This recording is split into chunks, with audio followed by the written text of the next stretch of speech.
বিএনপির চেয়ারম্যান হলেন তারেক রহমান। রাতে গুলশান কার্যালয়ে দলের স্থায়ী কমিটির জরুরি বৈঠকে এই সিদ্ধান্ত নেওয়া হয়। বেগম জিয়ার মৃত্যুর পর পদটি শূন্য হলে গঠনতন্ত্র তারেক রহমানকে চেয়ারম্যান করা হয়েছে বলে জানান দলের মহাসচিব মির্জা ফখরুল ইসলাম আলমগীর। তিনি জানান, নির্বাচন কমিশনের অনুরোধে তারেক রহমানের উত্তরাঞ্চল সফর স্থগিত করা হয়েছে। রিপোর্টে জানাচ্ছেন মাহবুকুর চপ্পল। ৮ বছর পর ভারমুক্ত হলেন তারেক রহমান। বিএনপির চতুর্থ চেয়ারম্যান হিসেবে দায়িত্ব পেলেন তিনি। ২০০২ সালে সিনিয়র যুগ্ম সম্পাদক হিসেবে বিএনপির পরিচালনা কমিটিতে যুক্ত হন তারেক রহমান। ২০০৯ সালে তাঁকে করা হয় সিনিয়র ভাইস চেয়ারম্যান। ২০১৮ সালের ৮ ফেব্রুয়ারি দুর্নীতির মামলায় বেগম জিয়াকে কারাগারে পাঠালে বিএনপির গঠনতন্ত্র অনুযায়ী তারেক রহমানকে ভারপ্রাপ্ত চেয়ারম্যান করা হয়। এরপর লন্ডন থেকে মূলত তিনিই দল পরিচালনা করে আসছেন। যখন দেশে গত ৩০ ডিসেম্বর বেগম জিয়ার মৃত্যুর পর বিএনপির চেয়ারম্যানের পদটি শূন্য হয়। এতে জটিলতার আশঙ্কা দেখা দেয় নির্বাচনী প্রচারণায়। আচরণবিধিতে বলা আছে, লিফলেট ও ফেস্টুনে শুধুমাত্র দলীয় প্রধানের ছবি ব্যবহার করতে পারবেন প্রার্থীরা, যা প্রতীক বরাদ্দের আগেই জানাতে হবে নির্বাচন কমিশনকে। তাই ২১ জানুয়ারি প্রতীক বরাদ্দের আগেই বিষয়টির সমাধানের উদ্যোগ নেয় বিএনপি। শুক্রবার রাতে গুলশান কার্যালয়ে স্থায়ী কমিটির সভায় গঠনতন্ত্র অনুযায়ী ভারপ্রাপ্ত চেয়ারম্যান তারেক রহমানকে চেয়ারম্যান করা হয়। জাতীয় স্থায়ী কমিটি গঠনতন্ত্র অনুযায়ী দলের ভারপ্রাপ্ত চেয়ারম্যান জনাব তারেক রহমান চেয়ারম্যানের দায়িত্ব গ্রহণ করায় সন্তোষ প্রকাশ করেছে। আলহামদুলিল্লাহ। চেয়ারম্যান দল পরিচালনার ক্ষেত্রে যেন সফল হতে পারেন সেই জন্য সবাই দোয়া করেছে। তিনি জানান, ১১ জানুয়ারি থেকে তারেক রহমানের ৪ দিনের উত্তরাঞ্চল সফর নির্বাচন কমিশনের অনুরোধে স্থগিত করা হয়েছে। বাংলাদেশ জাতীয়তাবাদী দলের চেয়ারম্যান জনাব তারেক রহমান আগামী ১১ জানুয়ারি ২০২৬ থেকে জাতীয় নেতা মৌলানা আব্দুল হামিদ খান ভাসানী ও ২০২৪ ছাত্রগণ অভ্যুত্থানে শহীদ আবু সাইদ সহ অন্যান্য শহীদদের প্রতি শ্রদ্ধা জানানোর জন্য তাদের কবর জিয়ারত এবং কিছু পারিবারিক দায়িত্ব পালনের জন্য দেশের উত্তরাঞ্চলের কয়েকটি জেলা সফর করবেন বলে সিদ্ধান্ত নেওয়া হয়েছিল। এ ব্যাপারে নির্বাচন কমিশনের অনুরোধে বাংলাদেশ জাতীয়তাবাদী দলের চেয়ারম্যানের এই সফর স্থগিত ঘোষণা করা হয়েছে। স্বেচ্ছাসেবক দলের নেতা মুসাব্বির সহ সাম্প্রতিক হত্যাকাণ্ডগুলো নিয়ে উদ্বেগ জানায় বিএনপি। এভাবে চলতে থাকলে নির্বাচনের পরিবেশ বাধাগ্রস্ত হবে বলে মনে করছেন দলের মহাসচিব। সরকারকে এবং নির্বাচন কমিশনকে জানাতে চাই আবারও যে এই ধরনের হত্যাকাণ্ড ঘটতে থাকলে এই দেশে নির্বাচনের পরিবেশ বিনষ্ট হবে। নির্বাচন সামনে রেখে প্রস্তুতি ভালোভাবেই চলছে বলেও জানান তিনি। মাহবুব কবির চপল, এটিএন বাংলা, ঢাকা। ত্রয়োদশ জাতীয় সংসদ নির্বাচনে রিটার্নিং অফিসারের সিদ্ধান্তের বিরুদ্ধে সংক্ষুব্ধ প্রার্থীদের আপিল আবেদন শেষ হয়েছে। শুক্রবার শেষ দিন সকাল থেকে আগারগাঁও নির্বাচন কমিশনের বুথগুলোতে লাইনে দাঁড়িয়ে আপিল আবেদন জমা দেন প্রার্থীরা। 5 দিনে আবেদন জমা পড়েছে 612টি। রোববার থেকে শুরু হবে আপিল আবেদনের উপর শুনানি। এদিকে সীমানা জটিলতায় নির্বাচন কমিশনার আব্দুর রহমানের মাসুদ পাবনা 1 ও 2 আসনে নির্বাচন স্থগিতের কথা জানালেও পরে প্রেস বিজ্ঞপ্তিতে খবরটি সঠিক নয় বলে জানায় ইসি। সাজ্জাদ জাহানের রিপোর্ট।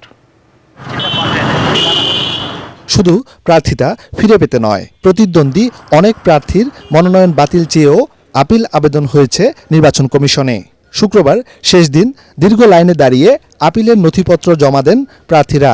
এর আগে যাচাই বাছাইয়ে আয়কর প্রদান, মামলা, দ্বৈত নাগরিকত্ব সহ বিভিন্ন কারণে 723 জনের মনোনয়নপত্র বাতিল করেন সংশ্লিষ্ট রিটার্নিং অফিসাররা। আমার ভোট আমি দেব, যাকে খুশি তাকে দেবো, সেটা কি এখানে হচ্ছে না? আমি তো ওপেনই করে দিলাম, 4000 4500 ভোট আমাকে দিচ্ছে। তো কালকে তো চিহ্নিত হয়ে গেল এই লোকগুলি। এটা দুইটা দিক, একটা হচ্ছে প্রশাসনিক দিক আছে, নির্বাচন কিভাবে পরিচালনা করবেন, আরেকটা রাজনৈতিক দিক আছে। তো আমি রাজনৈতিক দিকটার প্রতিবাদ করছি এবং প্রশাসনের ব্যাপারটা আমি একটু সন্দিহান। একটা এসি রুমে বসে সব ঠিক করে ফেলবো, আর প্রত্যেকটা মাঠে ময়দানে জুলুম অত্যাচার চলবে, বিভিন্ন ব্যক্তির প্রতি পক্ষপাতিত্ব হবে, এটা এখানে বসে দিলে হবে না। মাঠে যেদিন আমরা দেখব প্রত্যেকটা নির্বাচনী এলাকায় যে চমৎকার সকল প্রশাসন নিরপেক্ষ সুন্দরভাবে দায়িত্ব পালন করতেছেন। আমরা নির্বাচন ইনশাআল্লাহ সরকারকে সব রকমের সহযোগিতা দেব। আর কোন রকমের ষড়যন্ত্র যদি আমাদের কাছে আমরা বুঝতে পারি, তাহলে নির্বাচন তো হবেই না, যারা ষড়যন্ত্র করলেন তাদেরকে মাসুল দিয়ে পদ ছাড়তে হবে, চেয়ার ছাড়তে হবে। যখন একটা স্বতন্ত্র প্রার্থী এই সমর্থনটা নেওয়ার জন্য বিভিন্ন জায়গায় যাচ্ছে, তখন কিন্তু বিভিন্ন বাধাবিঘ্নর সম্মুখীন হতে হচ্ছে তাকে। নির্বাচন কমিশনে দায়ের করা আপিল আবেদনের শুনানি শুরু হবে 10 জানুয়ারি থেকে, যা চলবে 18 জানুয়ারি পর্যন্ত। শুনানি চলাকালে কক্ষে প্রবেশের ক্ষেত্রে সীমা নির্ধারণ করেছে নির্বাচন কমিশন। আপিলকারী সহ সর্বোচ্চ 3 জনের বেশি কেউ প্রবেশ করতে পারবেন না। এদিকে সীমানা জটিলতায় উচ্চ আদালতের আদেশে পাবনা 1 ও 2 আসনের নির্বাচন স্থগিত করা হয়েছে বলে জানান নির্বাচন কমিশনার আব্দুর রহমানেল মাসুদ। বাংলাদেশ সুপ্রিম কোর্টের অ্যাপিল বিভাগের আদেশের প্রেক্ষিতে 1 ও 2 স্থগিত করা হয়েছে কোন পর্যন্ত আদালত পরবর্তী আদেশ না পর্যন্ত। পরে এক সংবাদ বিজ্ঞপ্তিতে ইসির জনসংযোগ পরিচালক মোহাম্মদ রুহুল আমিন মল্লিক খবরটি সঠিক নয় জানিয়ে প্রচার না করার অনুরোধ করেন। সাজ্জাদ জাহান, এটিএন বাংলা, ঢাকা। আইন শৃঙ্খলা পরিস্থিতি নিয়ে উদ্বেগ জানিয়ে বিএনপি মহাসচিব মির্জা ফখরুল ইসলাম আলমগীর বলেছেন, একের পর এক রাজনৈতিক নেতা হত্যার পরও কার্যকর ব্যবস্থা নেয়নি সরকার। ঠাকুরগাঁয়ে সাংবাদিকদের তিনি বলেন, বিভিন্ন বিশ্ববিদ্যালয়ে ছাত্র সংসদ নির্বাচনের ফলাফল জাতীয় নির্বাচনে প্রভাব ফেলবে না। এদিকে নিহত স্বেচ্ছাসেবক দলের নেতা মুসাব্বিরের পরিবারকে সান্ত্বনা দিতে গিয়ে বিএনপির স্থায়ী কমিটির সদস্য সালাউদ্দিন আহমেদ বলেন, পতিত ফ্যাসিস্ট জাতীয় নির্বাচনকে বাধাগ্রস্ত করতেই এই হত্যাকাণ্ড ঘটিয়েছে। ঠাকুরগাঁও প্রতিনিধি ফিরোজ আমিন সরকারকে সাথে নিয়ে রিপোর্ট করছেন মনিল আহসান। জাতীয় নির্বাচনকে সামনে রেখে শুক্রবার দুপুরে নিজ নির্বাচনী এলাকা ঠাকুরগাঁয়ে আসেন বিএনপি মহাসচিব মির্জা ফখরুল ইসলাম আলমগীর। নিজ বাসভবনে সাংবাদিকদের সাথে মতবিনিময়ের সময় তিনি আইনশৃঙ্খলা পরিস্থিতি নিয়ন্ত্রণে সরকারকে আরও কঠোর হওয়ার আহ্বান জানান। গোটা দেশের মানুষ তো অপেক্ষা করছে নির্বাচনের জন্য, কিন্তু আইনশৃঙ্খলা পরিস্থিতি যা দাঁড়িয়েছে সেটাতে আমি আপনার খুব সন্তুষ্ট হতে পারছি না। কারণ যে হারে রাজনৈতিক নেতৃবৃন্দকে খুন করা হচ্ছে, বিশেষ করে আমাদের দলের অনেক কয়েকজন নেতাকে হত্যা করা হয়েছে, খুন করা হয়েছে, আমরা এটা তীব্র নিন্দা জানিয়েছি, ক্ষোভ জানিয়েছি, কিন্তু সরকারের তরফ থেকে সেই ধরনের যে একটা ইফেক্টিভ ব্যবস্থা সেটা কিন্তু গ্রহণ করা হয় না। আমরা আশা করব যে সরকার এই ব্যাপারে আরো দায়িত্বশীল ভূমিকা পালন করবেন। বিভিন্ন বিশ্ববিদ্যালয়ের ছাত্র সংসদ নির্বাচনে ছাত্র শিবিরের জয় আগামী জাতীয় নির্বাচনে কোনো প্রভাব ফেলবে কিনা সাংবাদিকদের এমন প্রশ্নেরও জবাব দেন বিএনপি মহাসচিব। অন্যান্য ছাত্র সংগঠনগুলো তারা বিগত ফ্যাসিস্ট সরকারের আমলে বিশ্ববিদ্যালয়গুলোতে তারা কাজ করার কোনো সুযোগ পায়, এবং বিশেষ করে আমাদের ছাত্রদল তাদেরকে ঢুকতেই দেওয়া হয়নি। এদিকে রাজধানীর জিয়া উদ্যানে বেগম খালেদা জিয়ার সংগ্রামী জীবন নিয়ে দুদিন ব্যাপী আলোকচিত্র প্রদর্শনীর উদ্বোধন করেন বিএনপির স্থায়ী কমিটির সদস্য নজরুল ইসলাম খান।